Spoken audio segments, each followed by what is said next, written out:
Fight fans, welcome to the PBC Podcast, brought to you by Premier Boxing Champions with your host, Kenneth Bouhairie and Michael Rosenthal.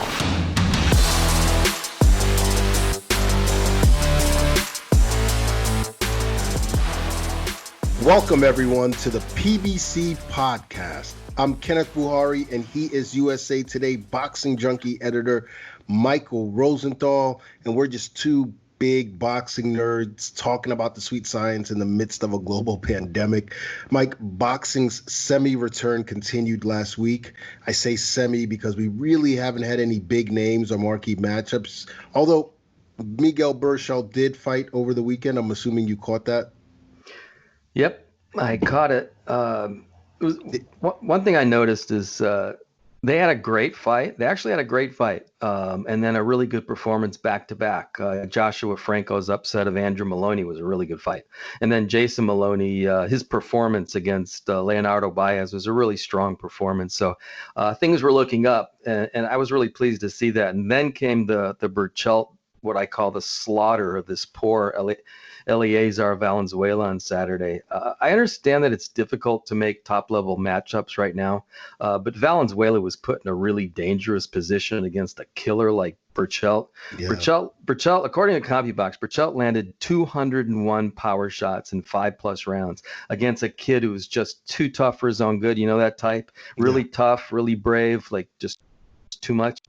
Berchelt basically just landed these bombs at will. It was actually kind of crazy. They stopped it in round 6, thank goodness. Still, this guy just took too much punishment. I think that we really need to avoid matchups like that. Yeah, I think we do need to, step up the quality of the matchups. You know, I'm all for a good barroom brawl, but after a while, it gets kind of tame. And plus, you don't want to see an elite fighter in against an overmatched opponent too many times, because that's how bad things happen in the sport. So hopefully, I'm sorry to interrupt. Go ahead. No, go ahead. I was going to say, I should say though, I mean, Berchelt is just a freaking beast. I mean, he's really fun to watch, and he is really a beast. I really want to see him against a top-level guy. I know they're talking about him fighting Oscar Valdez. I'll take that. I really want to see what happens with this guy. I'll take that. I take Berchelt over him. I mean, I think Me too. He's like you said, I think he's going to be very, very tough to beat simply because he carries that pop. He's not afraid, and in order to land, you got to get him between his shots, and it's a risky proposition. But no matter who he's in against, I think it'll be a fun fight. So I'm looking forward to seeing him against bigger names as well. Now, speaking of bigger, I think the biggest news last week was Jarrell Miller failing yet another test for performance-enhancing drugs. You guys know Jarrell Miller. He was the guy who tested positive for 3 different performance enhancers prior to his scheduled fight versus Anthony Joshua in June 2019. That date went to Andy Ruiz Jr., and the rest is history. By the way, Miller's tested positive before 2019. In 2014, his sample came back positive for a banned substance. So we have 2014, last year, and this year, and multiple substances in 2 of those 3 occasions. The Nevada State Athletic Commission has temporarily suspended Miller. But Mike, at what point is enough? Well, I thought the guy was just dumb when he got busted last year, just incredibly dumb. You know, the opportunity he blew was just ridiculous. He may never get another opportunity like that, you know, as long as his career lasts. Now I think it kind of goes beyond just bad judgment. I think there's something wrong with this guy, which is pretty much what Lou DiBella had said. And I agree. There's something's off. This is his 5th failed, as you mentioned, his 5th failed drug test, if you count the one in 2014 when he was a kickboxer. I think the Nevada State Athletic Commission needs to send a strong message by handing down a stiff punishment. I would say at least 2 years. I think it could be longer, but I guess there's some legal issues because he was never suspended last year because he never was licensed, so he couldn't be suspended except for the WBA, which doesn't really mean anything. If he ever does come back, he needs to be in a full-time testing program the rest of his career. Otherwise, I just don't see it happening. And I won't be shocked if we never see him again. Yeah. You know, let's talk about that testing for a little bit because, well, first I think I need to define what we're talking about. If it's something like recreational drugs that you test positive for, say like marijuana and so forth, I don't think the punishment should be as harsh. But for for banned substances, for performance enhancers, if you will. I say we need like a 3-strike rule. The first offense warrants year-long suspension, the second several years, third time you're out. I mean, to be honest, I'm not even sure 1 year on a first offense is enough, since fighters fight 2 times a year at most, the top fighters anyway. But something needs to be done there. Yeah, I think that's a good point. 6 months isn't almost no punishment at all. Yeah. Right. So in a year, I would say you need to make it so it's at least like 2 fights. Yeah. So it hurts. But in this case, it's this many failed drug tests. I think it needs to be, I think at least 2. Some people are calling for lifetime ban, which might be a little bit excessive. Maybe in 2 or 3 years he gets one more chance, something like that. But this is bad. Lou DeBell also mentioned something else that I thought that made sense. He said after he failed those tests last year ago, June, that's when he should have been placed in some kind of testing program where he was tested year round. But since he wasn't suspended by anybody, it was hard to do that. He should have done it on his own.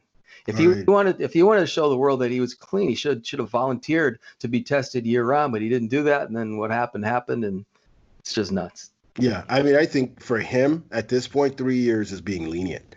I mean, I don't know how long you can suspend this guy before, how many times you can suspend him, but 3 years at a minimum, as far as I'm concerned, for someone like Jarrell Miller. If you've been caught 3 times, I mean, at some point, a strong message needs to be sent, as you said.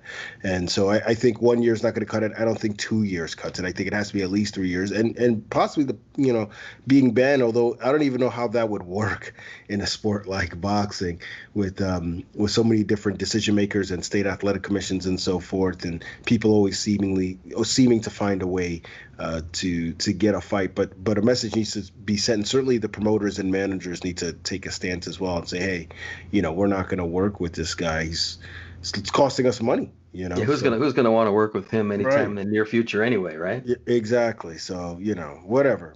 Shame on you, Jarrell Miller. Now let's add some levity to this conversation. Let's talk about the return of Oscar De La Hoya and Sergio Martinez. Now the latter is a real thing. Martinez, the former 154 and 160-pound champion. If you guys remember, he retired in 2015. He was in pretty bad physical condition. Had some serious knee problems. We saw against Miguel Cotto, for instance. Not to mention he was 40 years old at the time. But now he's 46 years old, and Martinez is targeting a return to the ring on August 22nd in Spain. Mike, what do you think of that? Well, I sort of lumped them together. It's weird. De La Hoya and Martinez, almost the same age. De La Hoya is 47. I thought Martinez was 45. But I view them completely differently. I mean, you sort of suggested this. There's no way that De La Hoya is coming back. He's just talking. He for whatever reason, he wants attention. We witnessed his decline, which was punctuated by that horrible beating he took against Pacquiao, and that was 12 years ago. There's no way. He's just not coming back.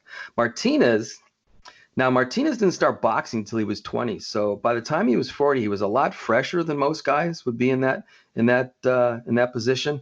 He never really declined except for that knee, which he injured tell me if I'm wrong, but he injured that in the fight with Julio Cesar Chavez Jr. I believe so. Yeah. Yeah. I think that was the main reason that he looked so bad against Miguel Cotto in his last fight, which was in 2014.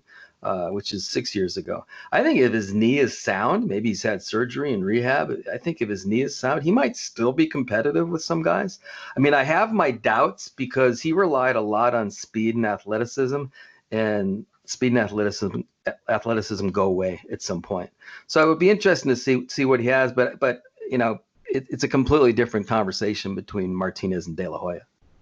Yeah, and you mentioned the speed and athleticism. I think at this age, if he's not going to have much of it left, and that's going to pose some serious issues for him if he ever steps up. Now, I love Martinez, and no man should be denied the right to make a living or pursue their dreams, but boxing is a dangerous sport. I mean, we just mentioned that with Jarrell Miller, and sometimes you have to save a fighter from themselves. Even in the ring, referees have to save a fighter from themselves at times, and if Martinez doesn't look like he's up to the task, maybe some commission should deter him from stepping inside the ring again before he suffers some damage that, he can't walk away from. Now, about Oscar, I mean, Mike, we saw the comments last week, and I'm with you. I don't think he's that serious. I'm gonna file this next time. Not serious at all. Yeah, remember when he said he was going to run for president? I mean, there's a better chance of that happening. Right. I'll file this next to that. I mean, 47 years old. He's had a ton of personal issues since he fought. Not to mention the last time we saw him fight, I believe it was the Pacquiao fight. He looked completely finished, and he doesn't even look like he's anywhere near fighting shape now, despite what he says. I mean, what weight class is he returning to? So just a bad 160. Just a bad idea all around. I'm sure Jamal Charlo would absolutely welcome a fight with Oscar De La Hoya. No, he's not. He's not. He's not going to do. He's talked about it before. It's not going to happen. Martinez, like you said, that's a real thing. Right. And I think he might have. There's a chance he could have a little bit of success, but no, the Oscar thing is stupid. Now, if he wants to do something like Tyson and Holyfield are talking about something for charity, that's a different conversation. But he can't be a real fighter. Yeah, I don't think so. I don't think so either, and I don't think that's going to happen. I think his good sense will rule the day at the end of the day. All right, that's enough for our hot takes. It's time to get started with our first interview. He is one of the top trainers in the world and also works as a Fox Sports analyst calling PBC fights live on Fox. I'm talking about none other than Joe Goossen. Joe, first things first, how are you doing, man? Oh, doing great, actually. Thank God. Everyone's doing well. And I'm just thankful to be alive and working. All right. What's been the mood like where you are with everything that's taking place in the country right now?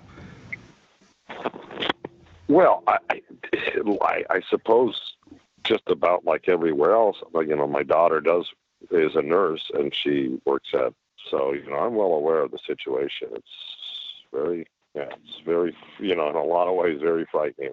I'm just thankful that, my family and my friends and most of the people I know are doing well. And, I know it's got to be treacherous for a lot of people out there. It's kind of hard to put it all together. It's something like we've never seen before. So, yeah. I'm no expert, but I'm just thankful that we're okay, right now, and mostly everyone I know is. Good to hear. Now that boxing is back, have you got any word as to when you actually might get back to working a corner with guys like Lipinets and Arreola? Well, look, right now they've got fights on TV that they're doing in Vegas. So the fights are back. But when you're asking me when is my next scheduled fight? Yeah, just have you gotten any words to when? Yeah, you might be working a corner again. Yeah, that looks like probably September. I think maybe the earliest that I will be in a corner for one of my fighters. I think that's the earliest start date I have for Lipinets around then. That's what I've heard. But I think after September, the floodgates are going to open up with what I understand. What do I know though? Right. But there's going to be more fights scheduled in the fall than maybe this summer. I know there are fights coming up on Fox. Starting, maybe in August, hopefully. Cool. Well, what have you heard? What have you guys heard? I mean, you guys probably know better than I do. What do I know? We're sworn to secrecy. No, you probably know as much as we do. Well, what do you guys know? Tell me, am I off base or? Oh no, we heard the same thing. July, August, I think is the return, and definitely more fights in the fall than in the summer, as you mentioned. Yeah. And by the way, I failed to ask, how are you guys and your family? Everybody okay? We're doing good on our end. We can't complain like you. Just happy to be alive and happy to be working. Yeah, ditto. That's right. Ditto. A lot of people are, for obvious reasons, are interested in another one of your fighters, Kubrat Pulev. We know he's going to be fighting Anthony Joshua. Is there any sense at all as to when and where that fight might take place, or are you just in the same holding pattern?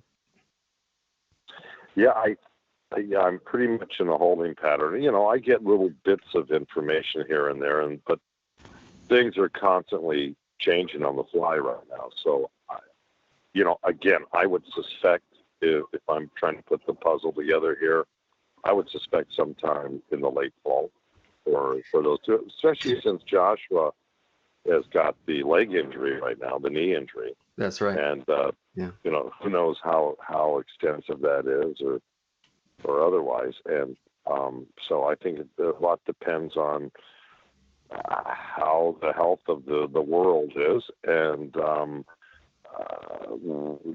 how the health of Joshua is going to be in terms of him being able to perform and when. So that's all up in the air right now. It's hard to pin down anything right now. I hope you can understand that. Yeah, of course. Very generally speaking, how are you able to monitor your fighters' workout habits during this thing, or are you not able to do that? Monitor in which regard? Their workout habits, them staying in shape, what they're doing, and so forth. Oh, well, I mean, the gym opened up a couple of weeks ago per LA regulations. We've taken great strides to make sure we're following all safety rules. That's number one. Number two, the fighters, whether or not the gym was open or not, they were all staying in shape. At least my guys were. I know Lipinets, when he was he went back to Russia for a while. He was sending me videos of his makeshift home gym while he was in Moscow. Great. And yeah, so by the time he got out here, we had a little downtime until they opened the gym. So we've been training again.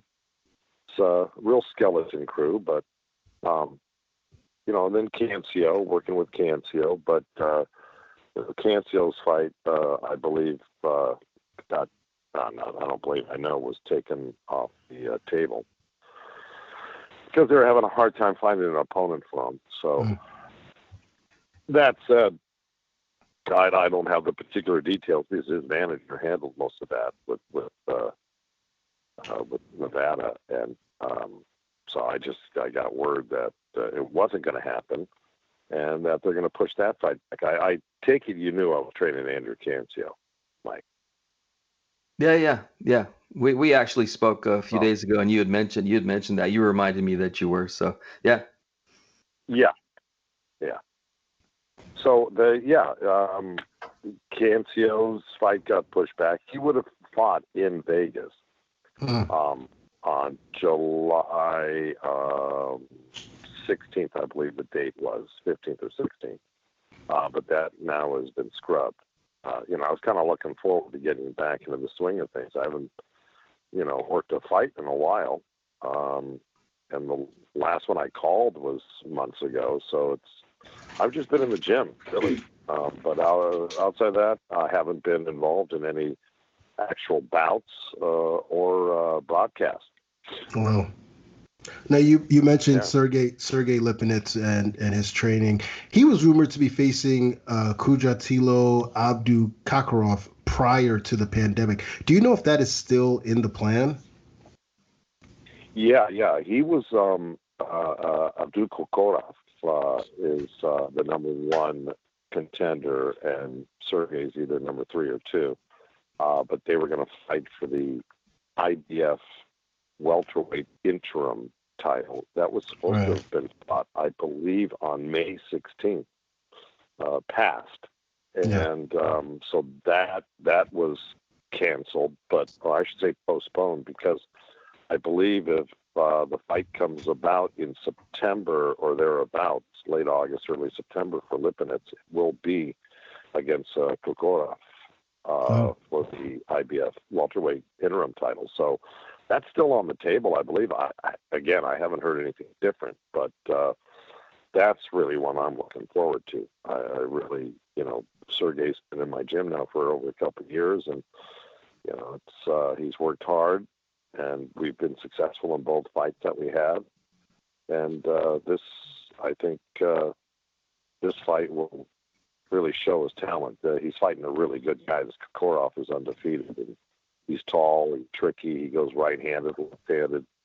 He definitely poses a difficult proposition, but I think preparing really well for him. And the extra time, to tell you the truth, gives us a little bit more time to work on the minutia. So you got to take it as it comes. It's just getting around that. So September will come up soon enough, and hopefully we'll be in the ring by then. You sort of alluded to this, but we saw a lot of subtle skills from Lipinets when he stopped Lamont Peterson last year. What do you think are some of the attributes he possesses that make him a threat to become a world champion again at 147? Well, a lot of work went into that first fight with him. We trained for several months. So it was, I was trying to infuse, my style along with what he already knew and had been successful with. And I think the pairing of those two philosophies have really improved his variety that he can bring into the ring now. But the other thing is that he's really dedicated. I mean, look, to be successful, you have to be dedicated. That's number one. I mean, obviously the talent quotient has to be there, which it is. But right now, I think what I've seen from Sergey in the past 6 to 8 months is the fact that he's more versatile and more athletic than I would have given him credit for at the beginning. And he's really, it's like a lot of fighters. If you show them certain things and you encourage, athleticism from them, that sometimes they can break out of that rudimentary fundamental stuff and then get a little creative, which not everyone can do it. I mean, you can show, but, not everybody can do. But he's really taken to that. So, I mean, I don't want to give away too many inside things because we're going to use them in the fight against Kokorov. But I've been tasking him with multi-purpose drills in the gym, and he's really taken to them like a cat to milk. So I'm very happy with that. Plus, his punching power is literally doubled. I work on a lot of I should say, small details on the delivery system technique for, punching power. And you can improve your punching power with certain drills and technical advice. And he's really improved on that. Everyone that he spars with now says, man, I really feel every punch he hits me with, whether it's on the arm, chest, wherever it is. They say he's really bringing the power now. And then, of course, shortened up on a lot of stuff. We've had a new variety of punches. And again, some athletic drills that we're working on that I hope to implement in this fight. But I just say overall, Sergey's been an incredible student, and he absorbs information like a sponge. He's very willing and dedicated. All those things point to a champion. So, plus he's a winner. He's a winner. That, when he beat Peterson, he was coming off a fair victory over Bouhairie and off the loss to Mikey. So Garcia. So, it wasn't like he was brimming with confidence when he came to me, but by the time we stepped into the ring, he was very confident.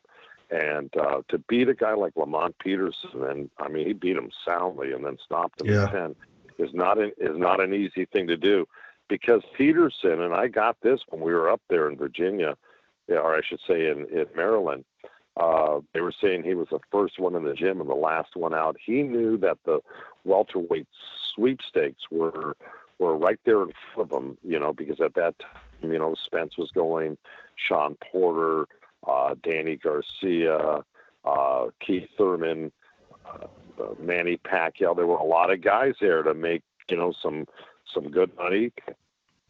And there was some, opportunities for him to fight for the title again. So he really gave it his all to win that fight. So we beat a very motivated, very well-trained, and a very well-conditioned Lamont Peterson that night. And, two-time world champion in two different weight divisions that's not an easy task for a guy coming off of a loss and a fairer performance against what some would call not a world beater. So we were very happy with that. Then we rolled into the fight in Vegas on the Pacquiao Thurman card, where we were going to fight John Molina. Molina had a back injury. He pulled out at the last minute. They substituted one of Manny Pacquiao's hot prospects. He was a big southpaw out of the Philippines. And, of course, we had trained for a right-hander. So literally with one day, we had to do a crash course and just going over some left-handed, offense and defensive drills, which was not obvious, not a lot of time, but we managed to stop our opponent in the second round by way of knockout on that card. So, the two big wins for us there. And again, we would have rolled right into a nice May date, but that, of course, we know what happened with that. And now it looks like September. Wow, can't wait to see Lipinets fight now after that. Switching to the heavyweights, we had Chris Arreola on the podcast a few weeks ago. He seemed to be more focused. He seemed to get it maybe more than ever in his career. Is that the same impression that you get about him? 120%, Mike. You're reading that one exactly right. Let's just put it this way. Chris called me about a week and a half ago. Really excited because I guess he got some good news about some upcoming bouts. So he knows he's being slated. He knows he's going to have, because the heavyweight division right now is really it's in a little bit of a flux right now. He's, with Deontay, having that loss to Fury and then Joshua losing to Ruiz and then winning in a, unenthusiastic performance. I think a lot of heavyweights are seeing their opportunity that, if they just give it some extra time, extra work, maybe a little bit of luck, they could be sitting on top of the hill there. And I think, Chris, because of his, I thought, dynamic performance against Kovnatsky, that was a very, very close fight, even though the scorecards didn't, score it that way.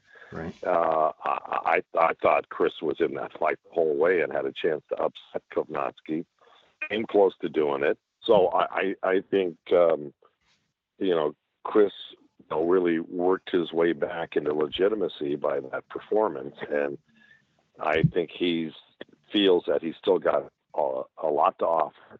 And he's been training this whole time. He has his own gym in his home property, and he sends me videos, which I've got, of course, of him training. He's got a nice setup, by the way, at home. And so he's been doing that, and we'll be getting together quite soon. He'll make arrangements to come out, move out here again to the Valley, and then train at my gym. But he's really excited. I think he's probably gotten some good news about an upcoming date. And I just say, there's a lot of opportunity for guys that are working hard in this heavyweight division right now, because anything can happen with these heavyweights, and it's kind of proven to be so. So I'm really excited that Chris is motivated, because it makes a trainer's job a lot easier when you've got a guy that's motivated and giving you 100%. And so that's what I'm looking forward to with Chris.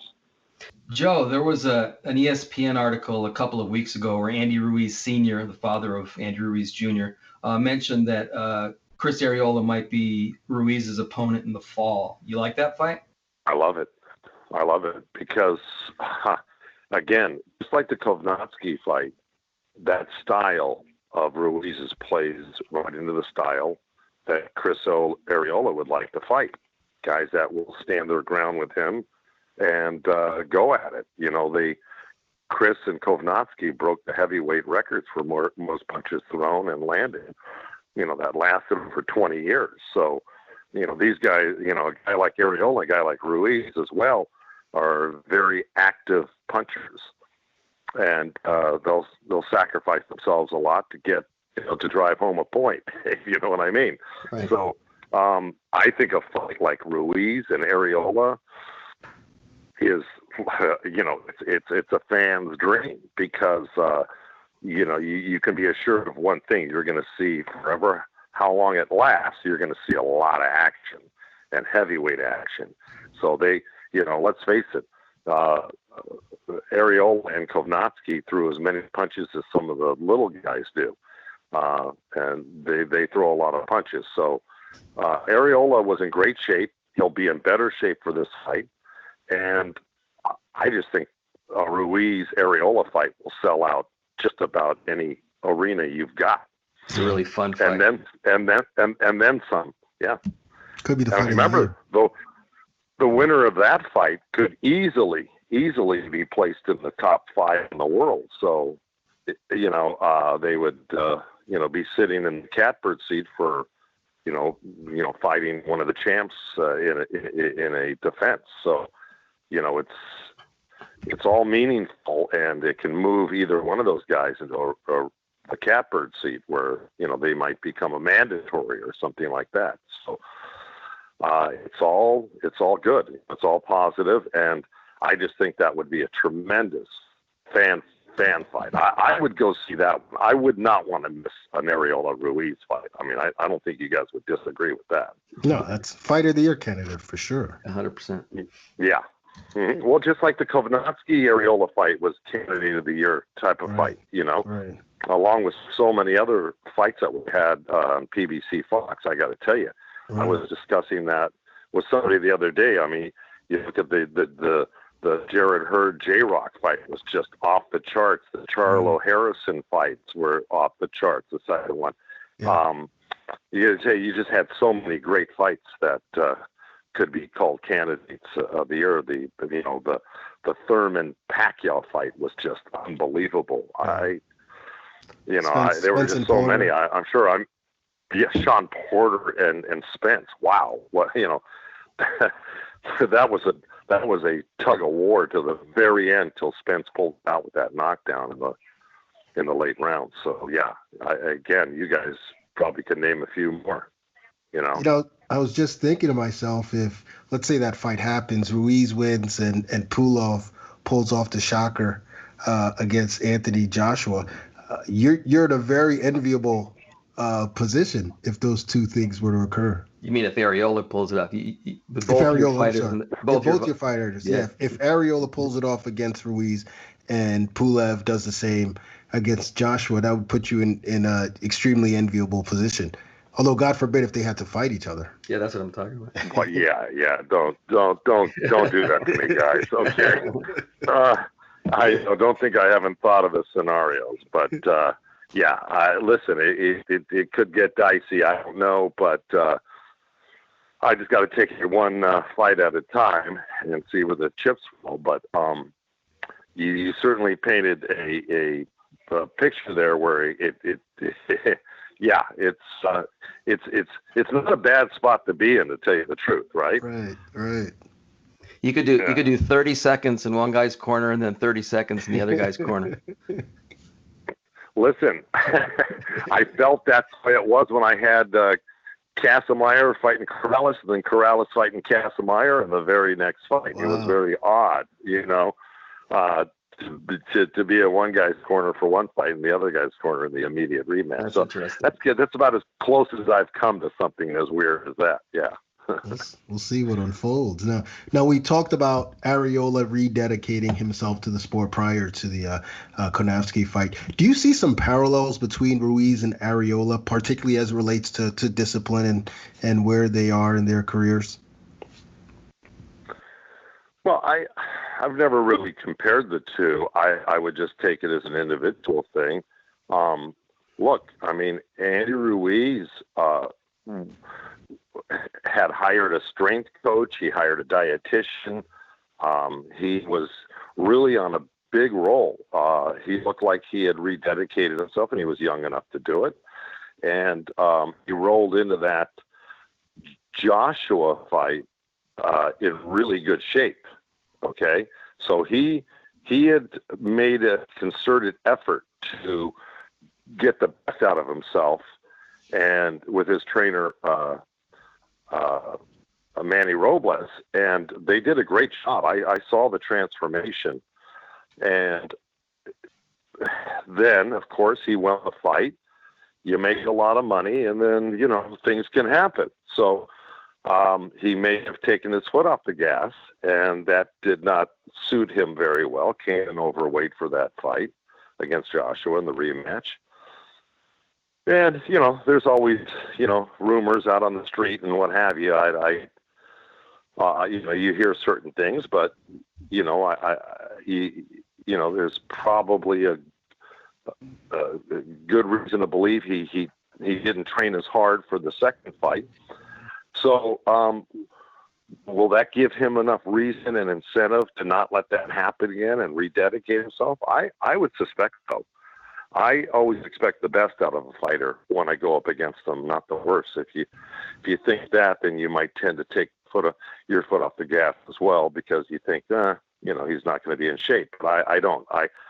I'm suspecting he'll have some people behind him that are going to push him and get him into shape. There's too much to be had not to do that.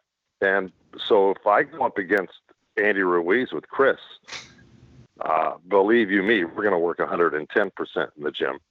And, but yeah, are there little parallels? I guess you could say so, but for me, I just look at it individually about what Ruiz has to do, and he has to get back to what he did when he was in that first fight against Joshua, and that's to get into top shape and listen to his trainers. If you don't listen to your trainer is not going to steer you wrong. I mean, why would he want to lose? I mean, so, but sometimes fighters will listen and sometimes they won't.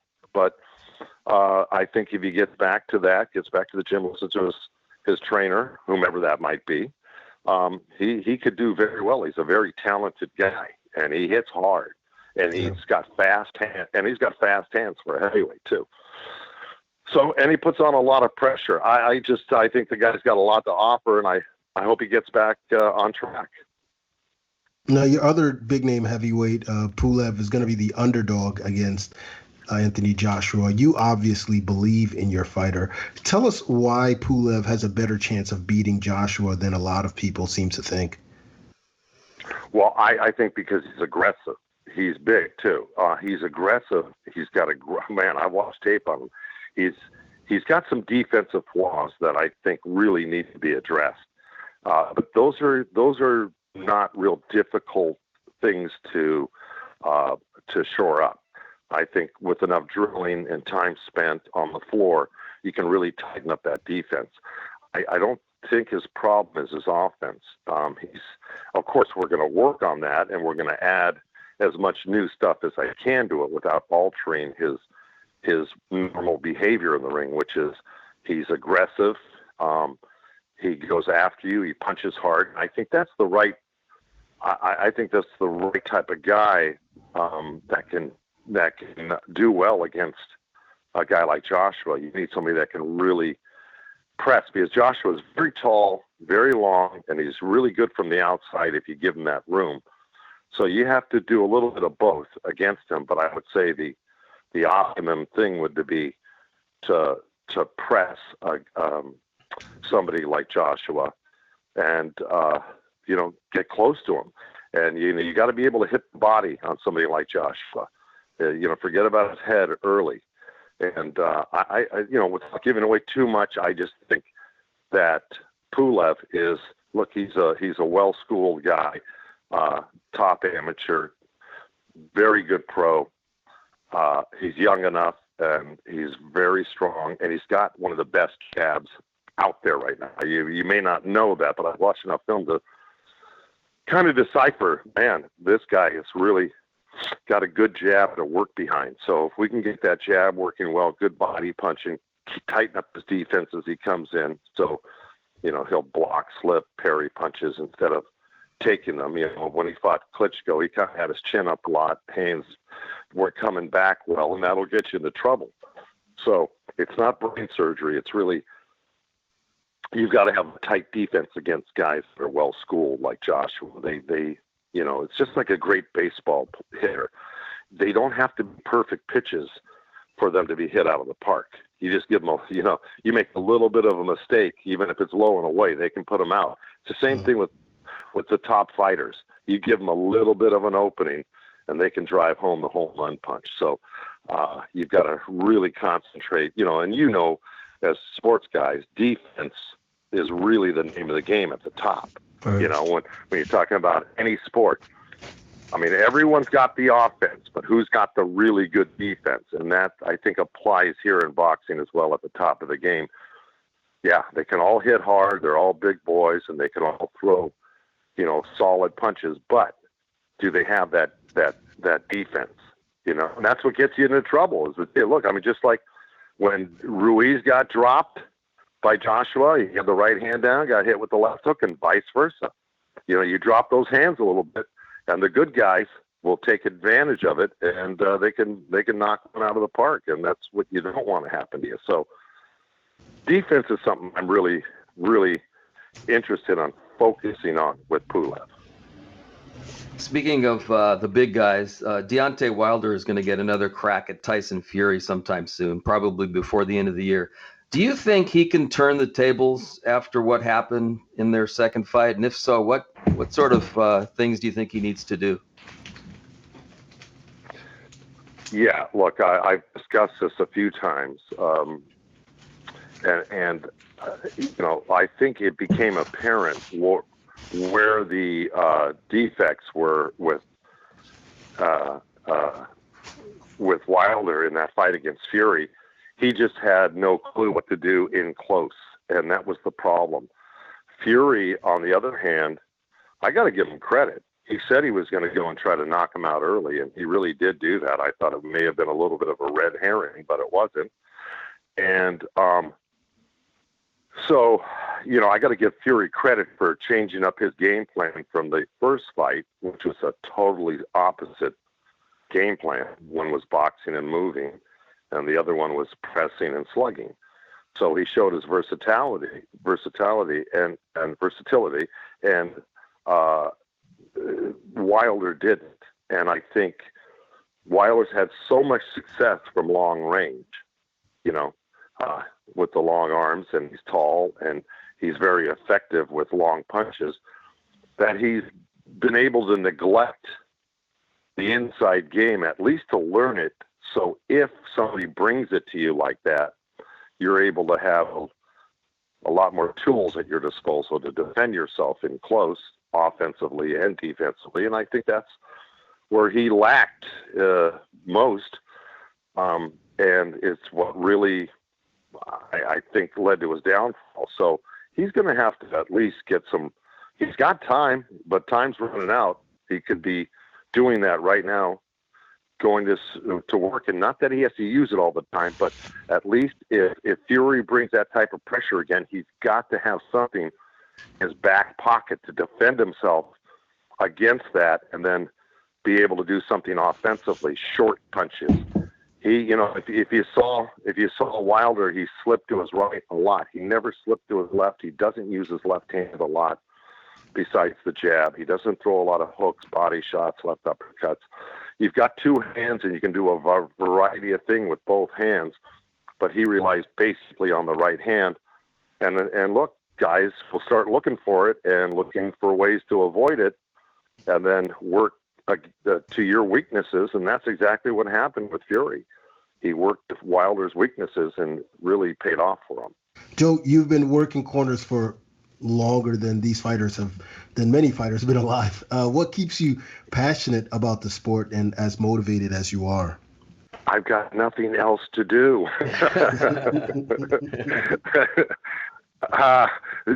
Look, I listen. The reason I got into this game in the first place is because, Mike knows very well, I come from a sports-oriented family. And as a kid, I played sports every day. I had 7 other siblings. There were 8 boys. Most of us were all athletes, high school or college or some pro. And my whole life kind of evolved around sports. And the thought of actually doing anything other than sports would give me the chills as a teenager. I go, what am I going to do for a living? Because I just wanted to play. So I got my wish, and my desire for playing sports or being involved in sports as opposed to anything else, the desire is still there. So I know I have to work, and I don't really feel like this is work to me. And that is something that keeps me going, because this is like fun. I get to hang out at a gym with a bunch of guys. We get to play ball every day. You know what I mean? Yeah. You know, so I'm still doing what I did when I was 17, 18. And nothing's changed for me. I still enjoy the camaraderie. I like the gym, the locker room aspect of it all, the competition, the excitement of it, the adrenaline, all of that. I mean, you know, I think I've got the dream job. So thank God. And I'm lucky that I actually got to do what I wanted to do. So it's not hard to stay motivated at all. I really, you know, don't like sitting around, first place. And, you know, this is kind of a 6-day-a-week job. And so I'm used to getting up and going to the gym. It's something I don't think I'm ever going to not like doing. Thank you. You know, thank goodness. So that's pretty much explains it, I think. Yeah, I think so. And we, the boxing fans, are the fortunate beneficiaries of your motivation and your passion. So thank you for that. And thank you for joining us as always. We appreciate it. You've got a third seat whenever you want. We're always happy to have you on. We wish you safety and health, and can't wait till fights we see you back in the corner again. Well, thank you guys so much. I love doing the show. And, you know, anytime you guys want to talk, I'm always willing, and please stay safe yourself. And hopefully we'll all get back to what we know as a regular fight crowds and the whole thing in the near future. And what else can I say except I can't wait to get back in the ring and win some championships. There you go. Awesome. Thanks, Joe. All right, you guys. Take care. Thank you again. Take care, you guys. See you later. Bye. Bye-bye. All right, it's time for the toe-to-toe segment. And this week, we're going to discuss the recent comments of ring legend Floyd Money Mayweather. Apparently, Floyd saw a recent poll where Leonard was ranked ahead of him as far as the greatest welterweights of all time. And of course, Floyd didn't take too kindly to that. He said, and I quote, "They had Sugar Ray Leonard number one. Like I said before," and by the way, the "like I said before" is a surefire way to tell that this was a Floyd quote. "Like I said before, he was the guy that paved the way for myself. But how can you have a guy ranked number one when his first loss was to a lightweight, Roberto Duran?" Now, I saw that list that many believe he was referring to, and it was a pretty bad list. They had Oscar De La Hoya ahead of Mayweather, which is just wild. They also had Manny Pacquiao ahead of Mayweather, just as far as welterweights. Nevertheless, many rankings have Leonard ahead of Mayweather pound for pound, let alone at 147 pounds. So let's settle this debate. Between Mayweather and Leonard, who has the better welterweight resume? In my opinion, it's Leonard, and I was gonna say it's not even close. It's kind of close, but it's clear to me that Leonard has a better resume. I am inclined to agree with you. I'm going with Leonard on this one. Pound for pound, I might choose Mayweather over him, but in a debate over just the 147-pound division, I think Leonard wins. But what do you think of Floyd saying, "How can Leonard be number one when he lost to a lightweight"? Well, when I heard Duran dismissed as quote-unquote a lightweight, I literally laughed out loud. And to be honest with you, listen, Floyd knows a little bit about the history of boxing and his place in it, but I sort of question it a little bit after a comment like that. You can't dismiss Duran as a quote-unquote a lightweight.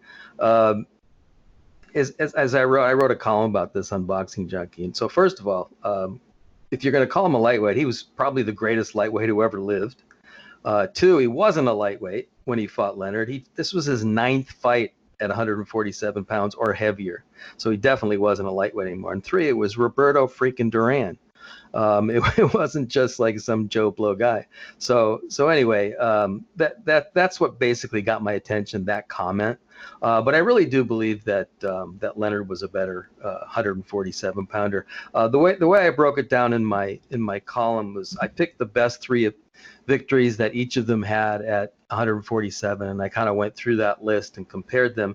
And we could expand upon this as much as you want, but the three for Mayweather were Pacquiao, Marquez, and Mosley, and the three for Leonard were Hearns, Duran in the rematch, and Wilfredo Benitez. I mean, as far as some boxing historians are concerned, I probably don't need to say anything else.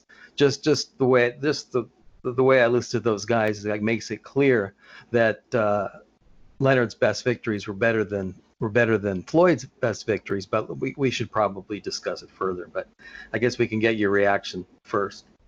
Well, I think that's about right. And I generally agree with everything you're saying thus far. I do feel that you have to kind of ping Leonard for that loss to Roberto Duran. It does hurt him a tick. Although, like you, I agree with you. I mean, it should be noted that Duran had been at 147 or above for almost 3 years, I think, before he fought Leonard. So he wasn't exactly a little guy. But look, reality is Duran wasn't a very good welterweight. You look at his record there, and there wasn't that much to speak about. In fact, while he had some standout wins above welterweight, Davey Moore and Iran Barkley come to mind, he wasn't very good above welterweight either. But hey, look, we're talking about the greatest lightweight of all time, and those wins against Moore and Barkley and the first win over Leonard shouldn't be looked at lightly. But I do have to ask, how much credit does Leonard deserve for that win over Duran in the rematch? Well, let's take a step back for the first fight first. I think the only reason he lost, first of all, he was, in my opinion, he was a very good welterweight. But I understand why you said that. But at any rate, the main reason in my mind that he lost that first fight is he got lured into a brawl by the comments that Duran was making leading up to the fight. So he made a tactical mistake. But once he got into the rematch and fought his fight, it was a no contest pretty much. In the end, it wasn't a good style for Duran because Leonard could box circles around him. Yeah. I put a lot of stock into it. I mean, after what happened to him in the first fight, he comes back and beats the guy in the immediate rematch. So I put a lot of stock into that. Listen, Duran was only 29 years old. It wasn't like he was an old guy. This is the problem that one of the problems that I have with the guys that Mayweather beat. Listen, all three of them are or will be first ballot Hall of Famers, right? Going back to that list again, Pacquiao, Marquez, and Mosley. But Pacquiao was 36. Marquez was actually, I don't have his weight here. No, he was also 36, and Mosley was 38 years old. Now, he deserves credit for all three of those victories, but I wrote about each one. I could pick each one apart, but they don't carry the weight of Hearns. Was a freaking monster when Leonard fought him the first time. He was 32-0 with 30 knockouts, and this long, quick, really good boxer who had that crazy power. I mean, he was just a monster. We discussed Duran. He's still Roberto. No matter what, he was still Roberto Duran. And Benitez, if you know your history, and you do, Benitez was made history by winning a 140-pound title at 17 years old. This guy was the definition of a boxing prodigy, and he was only 21 when he fought Leonard. He was an incredible boxer. Now, I'm not saying that. Well, actually, what I wrote is that I'm not sure that Mayweather could have beaten any of those three at the time that Leonard fought them. Now, that's not saying that he wouldn't. I mean, he also could have beat them, but I'm saying it's a question mark. I think Hearns. Well, if you want to talk about this, I'm curious to get your reaction too. Hearns was the wrong style for Mayweather. It was the worst possible style for Mayweather. A guy who could box like that, tall, long guy who could move and box like that. The only way you could beat Hearns is by hurting him. I mean, if you look back on his career, how many guys actually outboxed Tommy Hearns? I don't think anybody did. Duran, I thought of the fights with Mayweather against Maidana and against Jose Luis Castillo, and I thought if they gave him problems with their aggression, can you imagine what would have happened? At a motivated, fit Duran would have given the problems that he would have given Mayweather. And by the way, I might have picked Mayweather in that fight because of styles, but he would have had to gone to hell and back to win that fight. And then Benitez is a I don't know. It's a question mark. Benitez was a superb boxer, and he would have given any welterweight in history problems, including Mayweather. And one of those welterweights that he gave problems was Tommy Hearns, because he had a great defensive style like Floyd, and Hearns really struggled to beat him. So I understand why a lot of people feel that Hearns would beat Mayweather, and that's probably because of his length, his ability to box, his right hand, which kept a lot of people at bay. And I think I may have to lean toward Hearns too. I'm not entirely convinced, to be honest with you. And the reason why is because Floyd Mayweather knows how to win. He knows how to find a way to win. So looking at those three, I think Floyd beats Duran.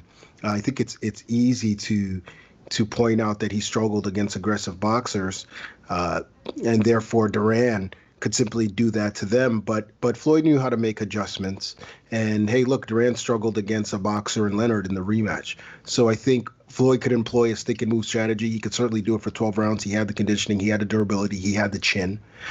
He had everything needed to beat Roberto Duran. I think he definitely beats Wilfredo Benitez. And as far as Hearns, that's the toss-up for me, because I do think that length would cause problems, serious problems for Mayweather. And I don't know if he could figure out that puzzle in time to win a decision. I don't see him getting knocked out, and I see Hearns struggling badly like he did against Benitez. But I could understand picking Hearns over Mayweather. Now, with that in mind, let's talk about how Leonard would have fared against Mayweather's best opponents at welterweight, which are, and I agree with you, Manny Pacquiao.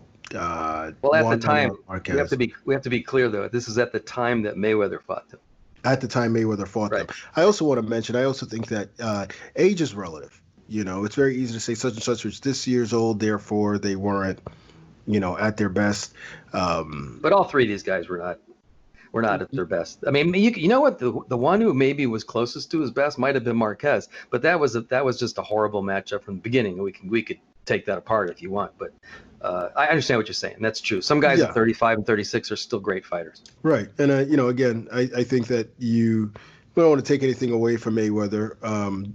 All those guys were pound for pounders. Marquez was number 2 pound for pound, for instance, when Mayweather fought him. But that's the reality. Yeah. That's what it was. So, it's not Mayweather's fault that he fought those guys when they were considered. That's not relevant. That's not relevant. We're just judging his victories. We're not getting into why he didn't fight them earlier. And I would think that Leonard beats all three of those guys handily. Yeah, easily. I mean, it's ridiculous. Now young Pacquiao against Leonard. I mean, even Pacquiao 5 years earlier. Now maybe we have a different conversation. I don't think so. No. I still listen. Leonard to me is the greatest living fighter. He's one of not at welterweight anyway. Yeah, no, I don't think so either. He's one of the greatest. Leonard's one of the greatest fighters of all time, and I think he's the greatest living fighter. So no, I think he beats all three of these guys. Although, again, Pacquiao 5 years earlier. Forget Marquez. He wasn't a welterweight. You know that Marquez went directly from 135 pounds to the Mayweather fight, and he was a 126 pounder only 6 fights before that fight. Only 6 is stretching it. 6 fights is a lot. It's a few years. But 126 pounds? Well, I mean, that's a good point. But still, I'm just saying this was a little guy who bulked up. He just had. We all knew he bulked up. He bulked up and then knocked out Pacquiao. Arguably decision fight, and then also arguably beat Timothy Bradley too at that same weight. So I think you could perhaps say that he may have been a little more settled into welterweight at that time, but I think that what he was able to accomplish after Mayweather, at welterweight after Mayweather, shows that it was just Mayweather simply being too good for him because he could beat the best of the rest.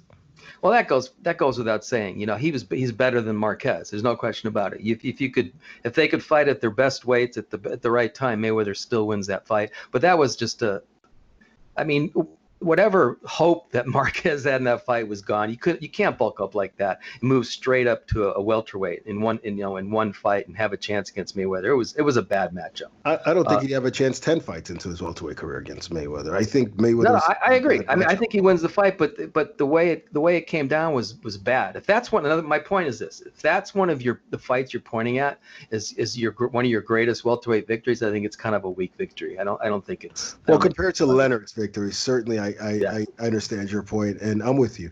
I mean, I think that Leonard beats all those guys with room to spare. All three of those guys at welterweight. So the question then is, who would win at welterweight between Mayweather and Leonard? That's a good question. It's such an unbelievable fight. I don't know.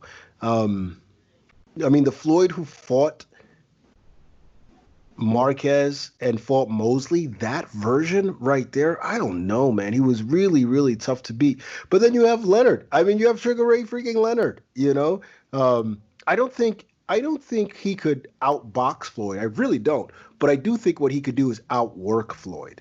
And I think that's the way he could beat him at 147. So perhaps I lean toward Leonard a little bit at 147, winning a majority decision, where I think he puts in a little more work, throws a little more combinations than Mayweather does, because Mayweather had virtually stopped throwing combinations once he had gotten to 147 pounds. He was more of a one-punch, counter-punch sort of guy. So I could see Leonard outworking him and winning a decision, but I think it would be a close one. And I could see several paths to victory for Mayweather as well.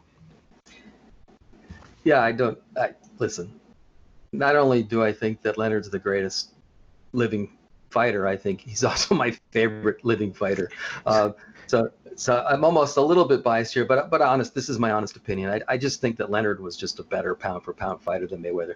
In other words, there was nothing that Mayweather could do that Leonard couldn't, but Leonard was more dynamic. He had more power for sure, more punching power. Yeah, maybe. I mean, the obvious argument for Mayweather is maybe he was a better defensive fighter. But I think if Leonard wanted to have been focused on defense, I mean, God knows what he could have accomplished in that regard. Listen, no disrespect. This is a qualifier every time I talk about Floyd. I think Floyd is the best fighter of his generation, which is another way of saying he's one of the best fighters who ever lived. There's no question about it. But I just don't think he was as good a welterweight as Leonard. And there's really no shame in that. If they fought, listen, Mayweather would have given anybody in history problems with his skill set. But I agree with what you said. I think that Leonard probably would have outworked him, but I think he also probably could have outboxed him, and I think he might have hurt him. Remember, Mosley, you said that Hearns probably would knock him out. I remember Mosley hurt him with a big right. I'm just thinking and Hearns had more power than Mosley at welterweight. He did, but I would imagine, I would hope that it wouldn't be his first fight against a welterweight in 3 years, which is exactly was the case when he fought Mosley, and he ate two big shots. He ate them. He didn't drop. He ate them, and those really the two hardest shots. He took them. I mean, those were the two hardest shots that he had taken, and he hadn't fought a welterweight in 3 years. Right, that was a testament to his conditioning, to his commitment in his hard work. And I also wanted the last moment Shane had. Right, exactly.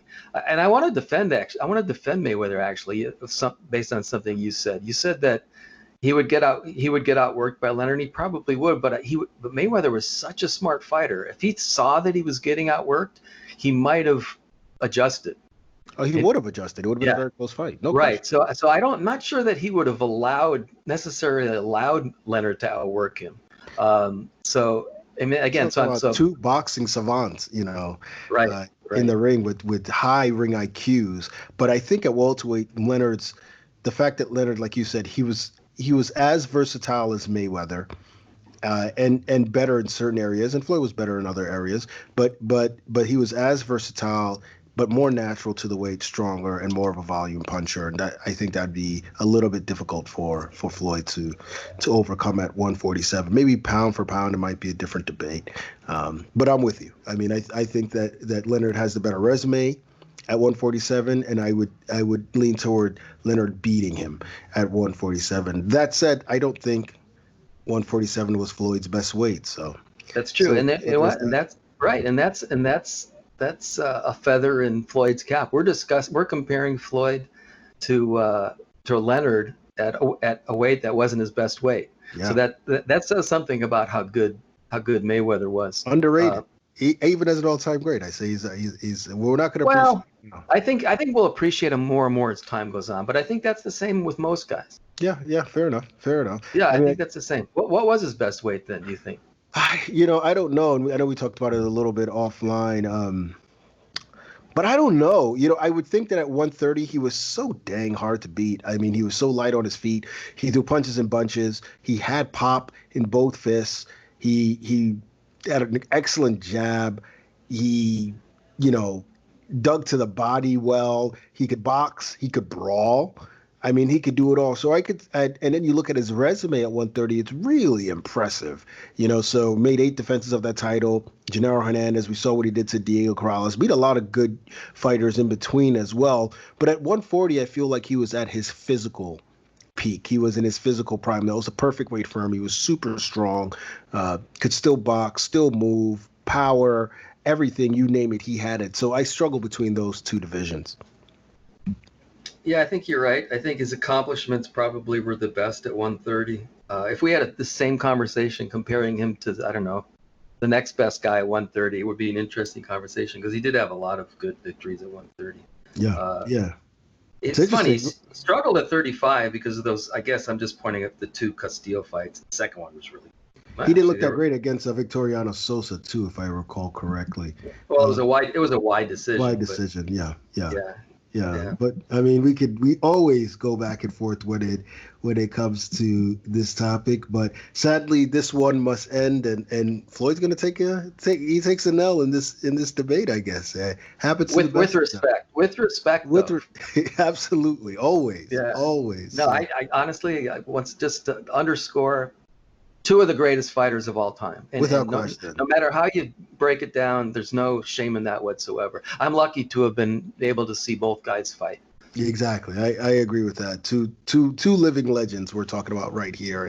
And it's understandable why Mayweather might feel a little miffed because, in his mind, he's the GOAT. And I'm sure Leonard feels the same way. So look forward to it. I'm sorry. One last epilogue here is one criticism I'd have of Floyd is he puts too much emphasis on losses. It's okay to lose. Sugar Ray Robinson lost a bunch of fights, mostly as an old man, but he lost fights. But he didn't. So of course he's going to feel that way. Yeah, but I think he overuses that though. It's not fair. Leonard made a tactical mistake. He lost to Duran. He came back immediately and won the thing. The loss doesn't bother me at all. No, I get it, but you got to I understand where Floyd is coming from. Look, he had 50 fights, he never had a bad night. Even when he had a bad night, he found a way to win. So of course he's going to look at it, and he fought 25 past or present world champions. Of course he's going to look at someone else's loss and go, "How are you going to say he's better than me? I didn't lose ever. So of course he's going to think that, because he's the one that's undefeated. I'm tired of hearing that. The same thing with Rocky Marciano. Some people might say the same thing. He never lost. How come he's not the greatest of all time? Because he wasn't the greatest of all time. It's just. Well, I get that, but hardly ever anyone thinks that Rocky Marciano, whereas Floyd as an all-time great, has a legitimate argument for whatever it is he wants to fight for. So I get it. I agree with you that I think that taking a loss is a little it's gotten a little ridiculous. I think that fighters who aren't Floyd worry a little too much about their and not so much getting in there with the best or what you can do after you lose, which is bounce back, which is something that Floyd always preached too. He was like, there's no shame in taking a loss. A true champion can take a loss and bounce back. It was one of his mantras with like I said before, and a few other things that he said a million other times. But anyway, we can always go back and forth about Mr. Mayweather another week. We're going to take another split-second break and be right back to close things out.